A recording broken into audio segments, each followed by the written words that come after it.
Nagendra ರಾಜೀನಾಮೆಗಾಗಿ BJP ಬಿಗಿಪಟ್ಟು, ನಾಳೆಯೂ ಮುಂದುವರಿಯಲಿದೆ ಹೋರಾಟ. ವಿಧಾನಸೌಧ ಮುತ್ತಿಗೆ ಹಾಕಲು ದೋಸ್ತಿ ಪ್ಲಾನ್.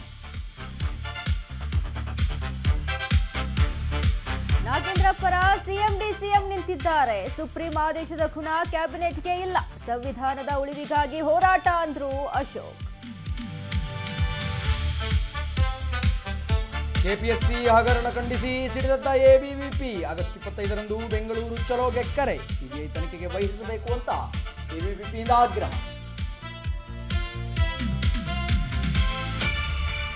ಕಿತ್ತೂರು ಪೊಲೀಸರ ಭರ್ಜರಿ ಕಾರ್ಯಾಚರಣೆ. ಆಭರಣ ದೋಚಿದ್ದ ಕದಿಮರ ಬಂಧನ.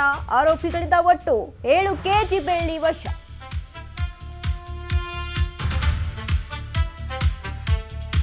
ರೈತರ ಬದುಕಿಗೆ ಬರೆ ಎಳೆದ ಬರಗಾಲ. ಭೀಕರ ಬಿಸಿಗೆ ಅನ್ನದಾತನ ಬದುಕೆ ದುಸ್ತರ. ಸಚಿವರು ಬಂದರೆ ಸಾಕಾಗಲ್ಲ, ಸರ್ವೆ ಮಾಡಿ ಅಂತ ರೈತರ ಒತ್ತಾಯ.